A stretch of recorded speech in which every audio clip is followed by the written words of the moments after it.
ముందుగా అందరికీ వైకుంఠ ఏకాదశి మరియు ముక్కోటి ఏకాదశి శుభాకాంక్షలండి. మేమైతే ఈరోజు శ్రీ సీతారామచంద్రస్వామి రామాలయం దగ్గరికి వెళ్ళామండి దర్శనానికి.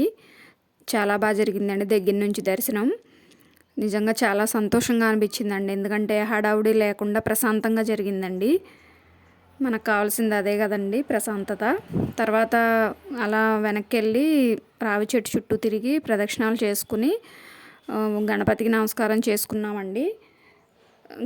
గణపతి చేసుకున్న తర్వాత ఉసిరి చెట్టు కూడా చూపిస్తున్నానండి మీకు. అక్కడ కూడా ఉసిరి మొక్క చుట్టూ తిరిగి ఆయనకు కూడా ప్రదక్షిణం చేసి నమస్కారం చేసుకున్నాము. నిజంగా చాలా సంతోషంగా అనిపించిందండి. ఎందుకంటే ఉసిరి చెట్టు, రావి చెట్టు అన్నీ దర్శనం అయిందండి మాకైతే. తర్వాత వచ్చేసి ఇది స్వామివారికి పల్లకి రెడీ చేస్తున్నారనమాట.